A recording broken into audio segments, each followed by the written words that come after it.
Всем привет, с вами Джек, и сегодня хотелось бы обсудить такую тему, как плюсы и минусы жизни в Панаме. Давайте сразу начнем с плюсов, и на первое место я бы поставил людей. В Панаме не так много людей, в Панаме проживает 4 миллиона 300 тысяч человек, согласно Википедии. Соответственно, люди в Панаме добрые, они отзывчивые, они хорошо относятся к детям, за что, конечно, эта страна нам очень нравится. Про отзывчивость людей и про их доброту у нас тоже есть немало историй. Была история, когда мы гуляли по городу с коляской, встали на пешеходном переходе, там был нерегулируемый перекресток, очень много машин поворачивало, нас никак не пропускали, и в какой-то момент подъехал мотоцикл с полицией, он ехал, патрулировал эту улицу, он увидел эту ситуацию, и мотоцикл затормозил, перекрыл движение на поворот и махнул нам рукой, чтобы мы перешли дорогу. Вот такое здесь с нами было. Затем была ситуация, когда мы выехали из торгового центра с парковки, заметили, что у нас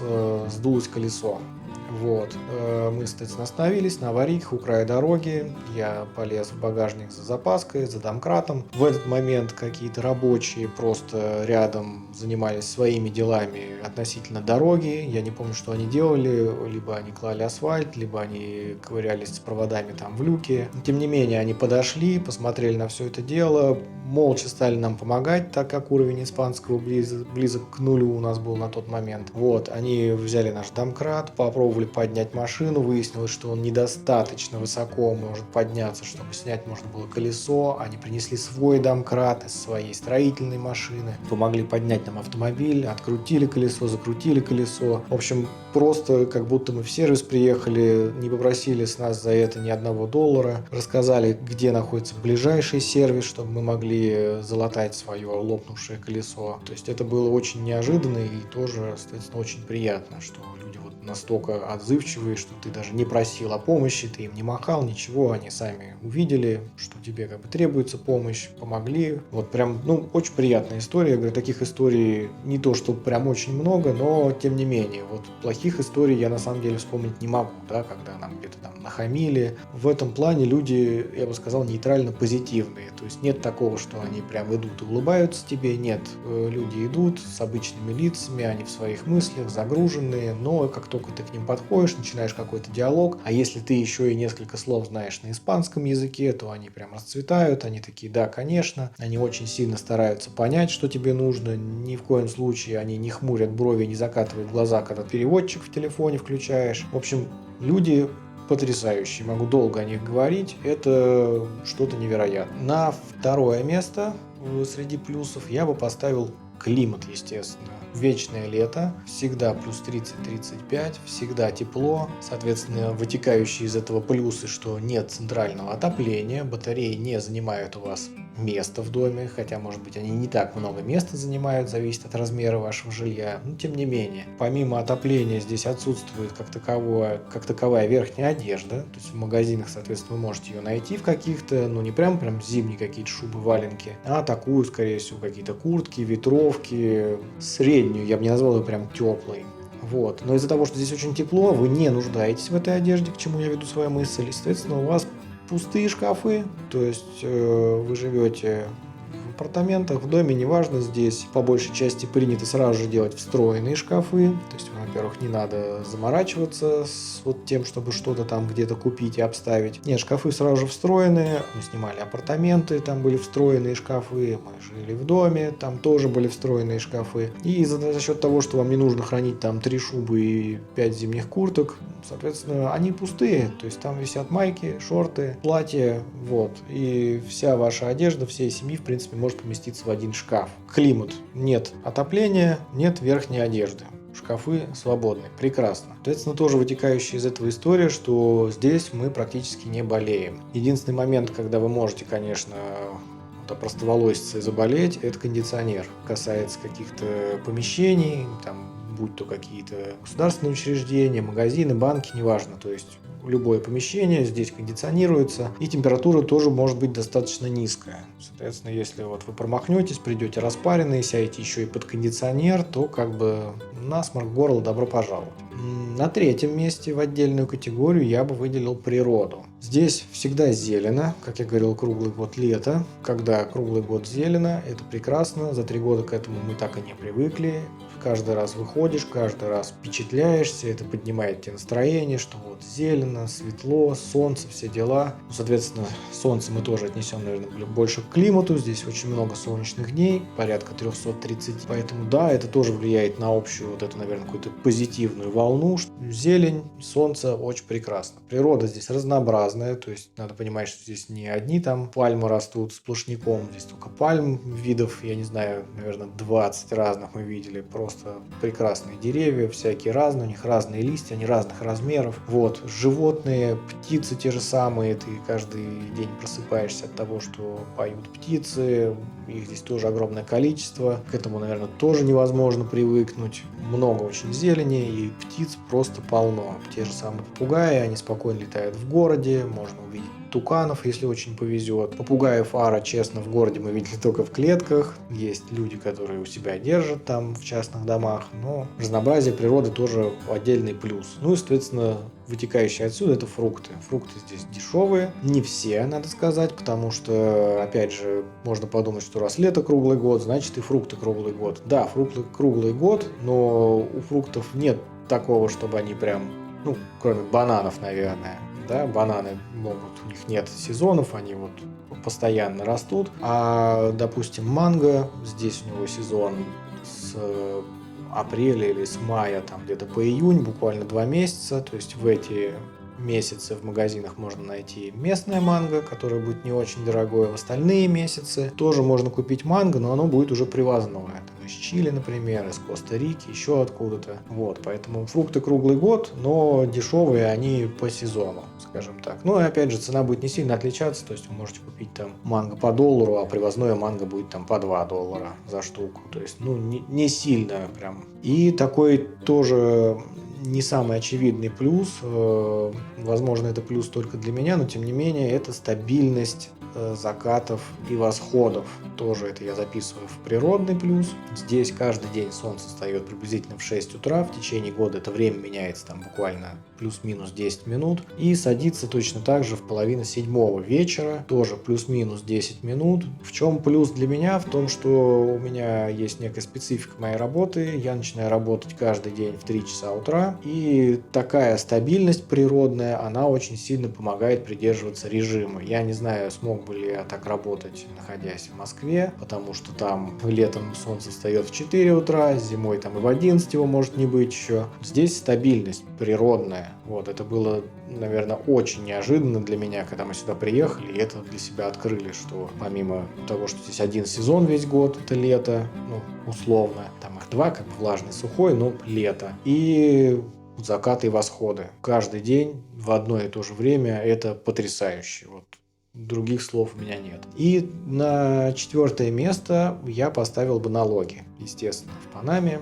Панама – это офшорная зона. Я уже упоминал эту тему. Соответственно, если вы работаете удаленно, все входящие платежи к вам – это $0, 0% подоходный налог. Вы ничего не обязаны платить. Вот, если вы открываете компанию, там есть нюансы. Если вы открываете здесь офис и предоставляете услуги другим странам, то есть заключаете договора там с американскими какими-то клиентами, еще с кем-то, то налог у вас будет фиксированный. Ну как налог? Вы обязаны будете просто платить ежегодный взнос или пошлину, называйте как хотите, за то, что вы находитесь в реестре предпринимателей. Там, по-моему, порядка $300 в год платится. Вот. И, собственно, все. Независимо от оборотов компании, $300 в год.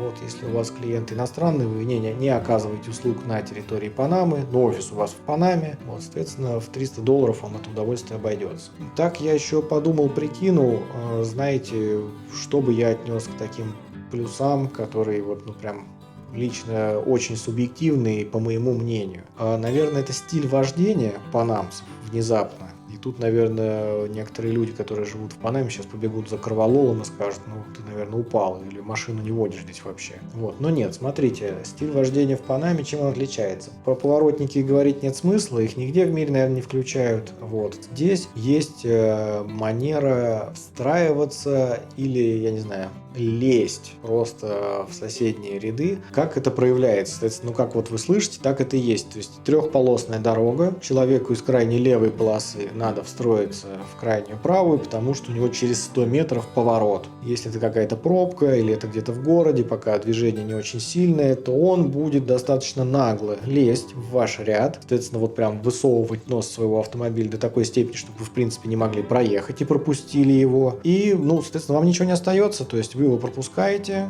он спокойно едет по своим делам в крайнюю правую полосу, тут же поворачивает свой поворот, все счастливы. Почему мне это нравится? Потому что здесь нет агрессии, здесь вас не загудят до смерти, если вы так будете делать. То есть вы перестраиваетесь, все спокойно на это смотрят, кто-то может глаза закатить, соответственно, сидя в машине, но не будет такого, что каждая встречная машина, которая вас не пропускает, будет вам дудеть то, что вы прям... Если вы куда-то лезете, нет, там просто человеческий фактор. Да, человек вас может не хотеть пропускать, и он будет все равно стараться как-то вас объехать, но 50 на 50 опять же. И знаете, когда вы к этому привыкаете и тоже начинаете так делать, это очень удобно выясняется. То есть, когда на вас не давит вот этот груз ответственности, то, что все вас ненавидят за то, что вы так делаете, но при этом действительно вот вы едете в пробке и вам надо повернуть, вот как я говорил, из крайнего левого в крайний правый, и тут у вас поворот уже через 100 метров. Вы лезете, и вам не надо делать какие-то круги, наматывать где-то там на эстакадах, разворачиваться, и попадаете в свой поворот. Это прям как-то супер удобно. Я не знаю, я привык, мне очень нравится. Многие люди, как я говорил, могут побежать за корвалолом, они на это жалуются, им это не нравится, они вообще, некоторые говорят, что панамцы водят гораздо хуже, чем в Москве в той же. Не знаю, ребят, у меня опыт вождения по МКАДу не такой, может, большой, там, по-моему, 3 или 4 года, но, тем не менее, ужаснее МКАДа я пока не видел места дороги, да, где вот эти шашечники, где, соответственно, без поворотников, туда-сюда, где тебя могут обдудеть просто вообще за все. В какой бы полосе ты ни ехал, если ты едешь чуть медленнее, чем человек, который едет за тобой, причем чуть медленнее, чем он хотел бы, то есть если ты даже соблюдаешь скоростной режим, все равно тебя обдудят, то есть это прям супер мерзко, супер отвратительно. Здесь такого нет. Из таких тоже субъективно мое личное мнение плюсов я бы выделил цены на бензин. Цены на бензин, и здесь самое главное не сама цена, а тот факт, что цена на бензин может падать. И нет, вы не ослышались, она может падать. То есть, причем достаточно существенно. Если в один момент стоимость литра бензина здесь может достигнуть там $1 с небольшим, там $3 цента, $5 центов, то затем государство может применить какие-то субсидии или что-то переиграть, пересмотреть, и буквально через пару месяцев бензин будет стоить 85 копеек, то есть он на 20 копеек подешевеет. И прожив 30 лет в России и водив машину, это просто какая-то удивительная история. Меня каждый раз это шокирует. Я проезжаю мимо заправки, я каждый раз смотрю на табло, мне интересно, сколько сейчас стоит бензин. И я каждый раз сравниваю, подешевел он или подорожал. И он колеблется, он может дорожать, он может дешеветь. Даже на самом деле в рамках одной заправочной сети цена может варьироваться на несколько копеек, в зависимости от расположения этой заправки. Там, будь она за городом или в городе, даже в разных районах города может быть разный ценник. Я говорю, там особо много вы не выиграете, там буквально 1-2 копейки за каждый литр. Но тем не менее, я говорю, тот факт, что цена на бензин может падать, это что-то вообще немыслимое для меня. Я этим восторгаюсь просто невероятно. Вот, поэтому я это отношу к плюсам. Вот, давайте теперь перейдем к минусам. Чтобы я отметил, сразу с мест в карьер, дорого. Дорого очень жить в Панаме, ребят. Страна самая, наверное, дорогая из стран Латинской и Центральной Америки. Коста-Рика может быть даже дороже в каких-то моментах, но Панама, вот если не на первом, то на втором месте по стоимости жизни. Особенно в городе, если вы уезжаете за город, если вы едете где-то здесь в глухую деревню. Здесь некоторые люди, мы видели комментарии, они писали, что стоимость жизни может быть очень низкой. И когда я говорю очень низкой, то это вот те самые там $500-600 в месяц вам хватает на все. То есть там аренда дома будет там $200, потому что это глухая деревня где-то там, или даже дешевле, там $150. Электричество у вас будет там $15. Ну, в принципе, даже если вы здесь в городе не будете пользоваться кондиционером, у вас тоже будет $15 электричества. То есть вывоз мусора там $2 вместо 12, вот здесь там в городе, в пригороде. Вот, то есть там все как, ну, это получается как регион, здесь столичный регион, там где-то подальше это уже не столичный регион, и цены, соответственно, там ниже. Там никаких развлечений, надо понимать, что никаких там музеев, набережных у вас не будет. То есть, да, вот ваша деревня, вот ваш дом, там 1-2 магазина на всю деревню. В принципе, все. На втором месте самый главный минус – это мусор. Да, вы приезжаете после любой европейской страны, и здесь вам прямо это бросается в глаза. Здесь по сравнению с европейскими странами очень грязно. То есть мусор вдоль обочин, мусор вдоль пляжа, на берегу, везде сплошной мусор, вдоль трассы вы едете, шоссе, то есть вся обочина в каких-то одноразовых контейнерах, в алюминиевых банках, из-под пива, из-под колы. Ну, грязно. Панамцы борются с этим, но пока это минус, большой такой минус. Третий минус. Внезапно, никогда не догадаетесь, климат. Вот он был, да, на втором месте в плюсах. Я рассказывал про тепло, про отопление, про то, что нет верхней одежды. Но это такой же минус, потому что если вы привыкли, опять же, к комфортной температуре там в среднем в 25 градусов, то вам нужно использовать кондиционер.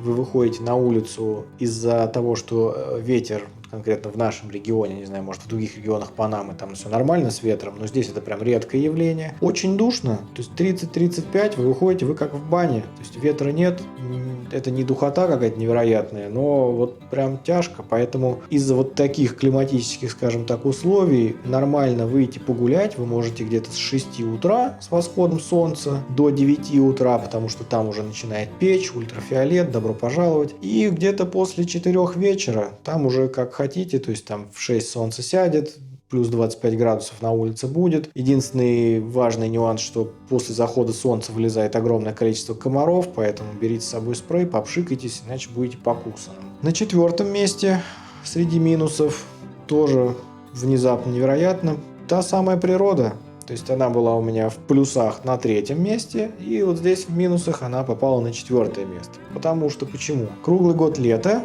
Что это значит? Это постоянное цветение. То есть, если вы аллергик, у вас аллергия на пыльцу, на какие-то другие вещи, то это ад.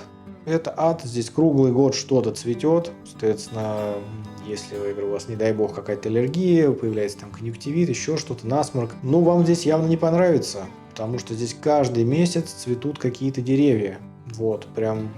Некоторые цветут очень красиво, очень ярко, но сам факт, что, соответственно, аллергикам я бы не советовал. Затем природа здесь тропическая, что это значит? Что здесь много ядовитых растений и животных, то есть здесь желательно не трогать все подряд руками, как вот у нас вы можете идти там по какому-нибудь парку, увидеть какой-нибудь красивый кустик, там какой-нибудь яркий цветочек, и вы подошли, там руками его потрогали, там наклонили к себе, понюхали. Вот здесь таким лучше не заниматься, вот, ничего не трогать, ничего не нюхать. Опять же, комары, про которых я говорил выше, что вечером они могут вас покусать. Да, в Панаме очень активно проводят фумигацию. Ну, сами понимаете, что всех их не победить, и вечером их вылезает огромное количество. Они переносчики болезней, в частности, здесь есть отдельные, которые денге. Это не казахские тенге, там Т, здесь Д, денге. Это местная такая тоже с температурой, со всеми делами.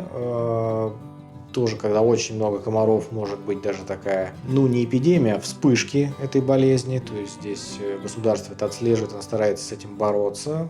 Соответственно, жилые комплексы, в принципе, районы стараются проводить фумигацию, как в городе, так вот здесь за городом тоже проводится фумигация. В зависимости от района она может проводиться с разной периодичностью. У нас, например, она проводится там 1 раз в месяц, когда были вот эти самые вспышки, там 2 раза в месяц проводилась фумигация. В каком-нибудь районе Альбрук или Клейтон, вот знакомые нам рассказывали, что там чуть ли не каждый день проводится фумигация, потому что это прям глухие джунгли там надо с этим добром бороться, иначе все будет очень плохо. Помимо, соответственно, болезни они переносят, могут переносить еще и паразитов. Вот такая тоже неприятная история, поэтому здесь, конечно, периодически рекомендуется проверяться на это дело. И такой нюанс, он не особо он критичный, но тем не менее, что сами укусы местных комаров, они очень сильно чешутся. То есть по сравнению с нашими комарами, когда вас укусил комар, он зудит, вы там немножечко перетерпели, там чем-нибудь помазали, какой-нибудь звездочкой, еще что-нибудь, и оно там рассосалось достаточно быстро.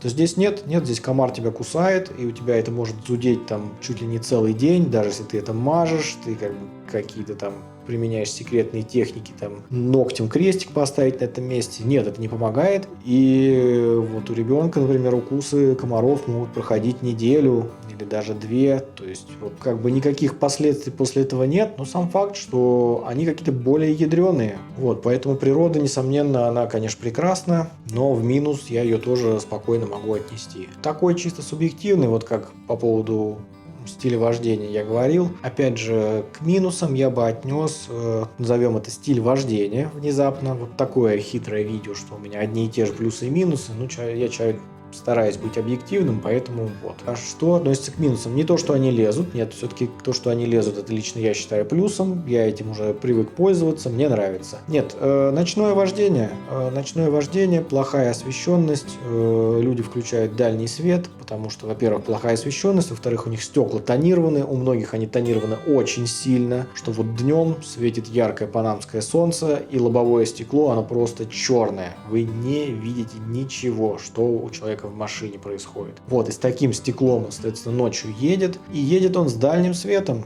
То есть каждая вторая машина здесь, когда вы едете по шоссе, по дороге, она едет с дальним светом. И я, честно, вот до сих пор не привык, я не знаю, как с этим бороться, ездить ли в солнцезащитных очках по ночам, то есть и это какой-то сюр вы едете, потому что у меня в машине тоже стекло тонированное, то есть там как бы не такая уж и хорошая видимость, и вот эти люди тебя слепят, а так тебе и не видно. В общем, это ужас какой-то, поэтому мы стараемся по ночам после захода солнца не кататься, но вот если есть такая необходимость, то очень аккуратно. Панамцы, не знаю, или не знают, что надо выключать дальний свет, когда машина едет вам навстречу, что вот есть некие такие негласные правила этикета, и в целом даже в автошколах, по-моему, этому учат, что вот да, не слепите других водителей, это очень опасно, это может привести к ДТП. Но здесь нет, здесь каждая вторая машина с дальним светом, они слепят, и ДТП здесь не так много. Возможно, потому что здесь не так много людей в принципе, но нет такого, что вы едете и каждый вечер здесь пробки, потому что вот они друг друга ослепили и врезались. Нет, как-то они все ездят, вот, это загадка, надо, конечно, у соседей спросить, как они с этим борются. И еще один такой бонусный вам субъективный минус, это ни за что не поверите, в Панаме нет аквапарков. Вот здесь такая даже драматическая пауза в стране, в которой вечное лето, 330 солнечных дней, нет ни одного аквапарка, Карл. Я не знаю, как панамцы вообще это упустили, кто у них отвечает за развитие туризма. Это просто, я говорю, я шокирован. То есть здесь максимум, что вы найдете, это в каком-нибудь отеле, может быть, 1, ну или 2 горки водяных, но полноценного аквапарка в Панаме нет. Я говорю, я не понимаю. То есть, либо здесь нет такого спроса на аквапарке, либо никто не догадался, что можно в стране, в которой круглый год лето, построить аквапарк. Какое-то такое получилось видео. Буду закругляться. Всем спасибо, что досмотрели. Тем, кто досмотрел до конца, огромное спасибо. Если не досмотрели до конца, все равно спасибо. Ставьте лайки, подписывайтесь на канал, пишите комментарии. Канал у меня маленький, небольшой. Я стараюсь его развивать, стараюсь улучшать. Вот, ваши комментарии, лайки очень сильно этому помогают. Спасибо за внимание и увидимся в следующем видео.